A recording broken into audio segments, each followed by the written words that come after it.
This is Sportscentre. Hey, I'm Roberto on the Digital Sportscentre presented by Montana's Barbecue and Bar. And the wait is finally over. My God, we've been talking about it for so long. It's game day at the Four Nations face-off. Canada versus USA 2.0. Winner take all. It's like I want to be so excited, you know? I'm just like, I want to be so excited about this. It's gonna be good. But like, what if it doesn't end well? And just when we thought things couldn't get any spicier, we have a little war of words breaking out between these two teams. After Saturday's game got underway with 3 fights in 9 seconds, the Tkachuk brothers revealed they had a group chat with JT Miller where they revealed they planned the tilt before the game. Canada's Brandon Hagel, who fought Matthew Tkachuk, had this to say on the subject. We're out there playing for the flag, not the cameras. We don't have any group chats going on. And yesterday, Tkachuk responded. I mean, maybe their team doesn't like each other then if they don't have group chats, but I think that,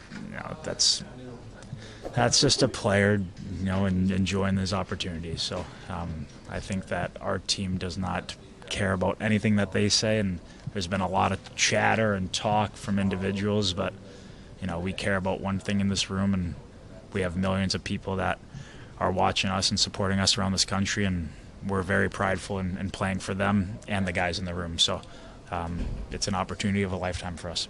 Listen, we all know the boys have group chats going, but not with JT Miller. We finally got a conclusion to the Quinn Hughes saga, and he will not join Team USA as an injury replacement. Our own Pierre Lebrun reporting that Hughes, who has not played since January 31st, was never medically cleared to play and was unlikely to get into the American lineup. As a result, Americans have brought in Buffalo's Tage Thompson and New Jersey's Brett Pesce as potential injury replacements. But neither can join the team unless injury or illness leave them shorthanded, and it appears their services will not be needed. As head coach Mike Sullivan anticipates that aside from Charlie McAvoy, they should have a full lineup, including both Tkachuk's and Austin Matthews, who sat out Monday. Meanwhile, it's been a relatively quiet week for Team Canada, ahead of their first best on best final since 2016. And head coach John Cooper says they're ready for this moment that's a long time coming. I've been cooking up this message for months, so finally going to get to deliver. We've built for this moment.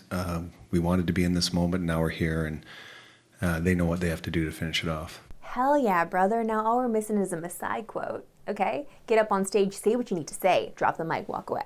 Joined now by Ryan Rishaug, who's in Boston for the big game. Now, this is already a high-stakes environment, but there's also a tense political situation happening between these two countries. President Donald Trump added to the situation today by calling Team USA. So, what are the vibes like down there now? Yeah, I think we would love to be able to leave the politics out of this, but this is an intersection between politics and sport, whether people want it to be or not. And so, yeah, players were asked some questions today about it, and honestly, neither side had any sort of significant bulletin board material. Both sides kind of stayed away from a lot of the political stuff. I mean, the U.S. players, for their part, expressed a lot of pride in the President of the United States hopping onto a call with the entire group in the locker room. Noah Hannafin and company talking about how it was a real honor and said he wants to win the game tonight for his country and for Trump. So, certainly not sheepish about their feelings of pride for that phone call coming in. And for the Canadian players, I mean, they were asked if all of the rhetoric and the political side of things has added any more fuel to their fire, if they feel that.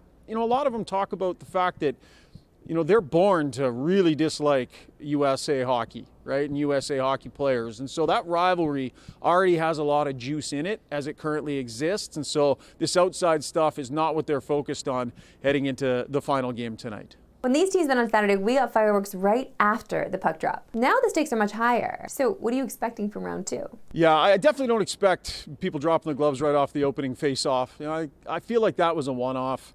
Now, with that said, it'll be a line brawl. I mean, who knows, really? It's Canada-USA. But I think that it'll be a little bit more about the hockey tonight. I think it'll be physical. I think it'll be tactical. We would all love to see all these offensive players just blow the doors off with all kinds of goals and offense, and they're certainly capable of it. But what we've seen in best on best is that they tend to buckle it down, and defense tends to win the day despite all the offensive weaponry on both sides. So I think we'll see a hard-checking, tactical game where the smallest of mistakes are going to be the margins. I think the players are aware of that, and so they'll be really dialed in on their details, but it's going to be charged in here. It's going to be emotional. It's going to be intense. I don't know if it'll meet the heights that initial matchup did. We'll see, but it's going to be fascinating to watch. Glad I'm here. We saw John Cooper tinker with the lines ahead of the Finland game, and it paid off. What changes could we see ahead of this game against the Americans? Yeah, so one change that is notable, Seth Jarvis coming in for Team Canada and Travis Konechny out. Jarvis did play the last game against the United States. I've actually really liked Konechny's game. He's been a little ball of energy out there. He's been physical. So it's interesting to me that they make that call, but Jarvis is also on the second power play unit. So I think that has something to do with why they have him in there tonight. They trust him. He's a very reliable player. So a tweak for Team Canada, I would say. But more notably, the difference here tonight is going to be that Cale Makar will be in the lineup for Team Canada. You'll remember he was not in the lineup in their original game against the United States. And meanwhile, for the U.S., Charlie McAvoy is not going to be in the lineup. So when you subtract McAvoy from the U.S. roster and you add Cale Makar to the Canada roster, that is a significant swing and definitely gives it a different dynamic tonight than what we saw back in Montreal. Ryan, wait, love having you on the show. Thanks for coming on. Thanks. Tonight's final between Canada and the United States is a huge opportunity for some underperforming players to change the narratives about them. And for others, it's a chance for them to strengthen their bids for MVP. So we thought we'd take the time to look at the players with the most on the line tonight in the Four Nations final. Looking at the Canadian side, it's hard to find anyone with more to prove than Mitch Marner. After playing hero in Canada's opening game against Sweden, Marner has since been held off the score sheet. And as a result, it seems as though he's fallen out of favor with John Cooper. Marner opened the tournament on Canada's top line, but has seen his ice time decrease each game. And against Finland, he was on the ice for just 12 minutes. That's the second lowest on the entire team.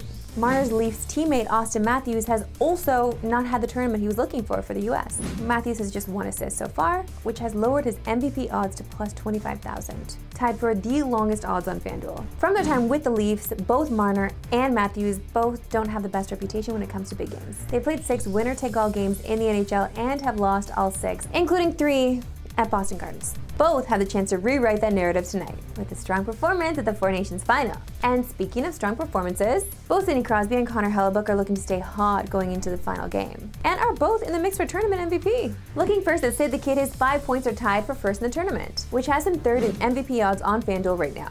If he can have another big game and lead Canada to a tournament win, Sidney Crosby will have an MVP case as good as anyone, and could potentially add another award to his trophy case. But if the Americans prevail in the final, we can expect the hardware to go to Connor Hellebuyck. Similar to his performance in the NHL this season, Hellebuyck has been unbelievable for Team USA, so it's no surprise that he's the MVP favorite on FanDuel. We'll see if the reigning Vezina Trophy winner can ride this impressive run to an MVP award. This is shaping up to be another classic between the Canadians and the Americans. So much so that even the odds makers at FanDuel can't pick a favorite. And for these 4 players in particular, they've got a little extra to prove in the final. Listen, if I had to choose, obviously, between my 2 Leaf babies, I gotta go with my golden retriever baby, Mitchell Marner, for obvious reasons. Let's get to some breaking news now in the NBA. According to ESPN's Shams Charania, Spurs all-star Victor Wembanyama is expected to miss the rest of the season with a blood clot in his right shoulder. Fortunately, the team believes it's an isolated condition. This is obviously a tough blow for the NBA, losing one of their brightest stars. Wemby leads the Spurs in points and rebounds, and leads the entire league, averaging almost 4 blocks per game. This also means he won't reach the 65 games played required for award season. Just a tough break for Wemby and fans, of course.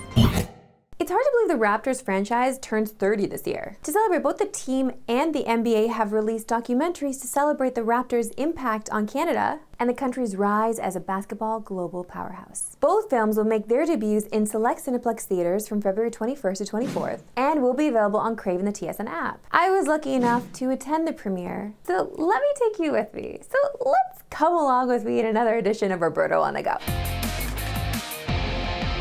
Here we are, downtown Toronto. I'm not dressed for the weather, but I'm dressed for the occasion. Every time I'm at this theater, I wonder who actually takes these stairs, and then think one day I should take these stairs. And I never do. My date sadly couldn't make it, but that's okay. I run into Matthew Shinetti. I thought I'd have a date tonight. Turns out I have several. Sit beside me. There, because we'll see your face next to me in the back. See, that's way better. Roberto in a theater. That's so nice. Tons of beauties in the sports community of Toronto came out tonight, and so did a ton of popcorn. Who needs all this? Oh god, there's nothing better than dumping candy into your bag of popcorn. Let's hit it. I also wore the right socks for the occasion. Matthew Shinetti did not. Very cool to be sitting down in a theater to take in all the greatness that is Canadian basketball.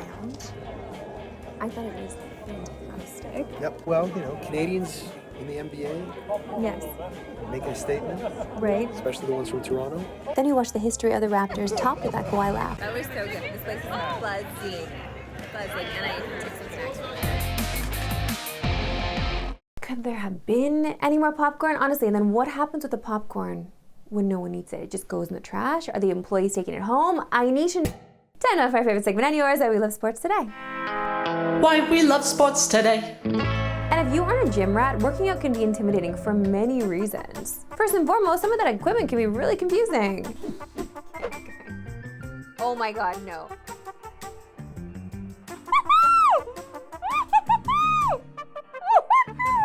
I don't know, maybe it's just me not knowing how to use gym equipment, but maybe you shouldn't put the weight heavier than your body?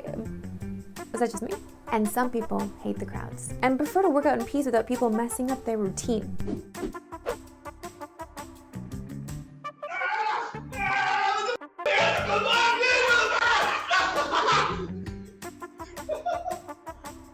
Okay, that's actually cute. They obviously know each other and they're buddies, but I hate that ab wheel. I hate nothing more at the gym than that stupid ab wheel, okay? That's it for DSC today. Quick reminder that the Bar Down crew is participating in the 24-hour Blue Mountain Relay. We are raising money for a great cause. All donations go towards Special Olympics Ontario and the Collingwood Hospital Foundation. Visit our donation page if you want to contribute. Don't forget, you get a tax receipt, okay? It's a win-win. That's all for today. We'll see you back tomorrow, 3 Eastern, New Pacific. Have a good one.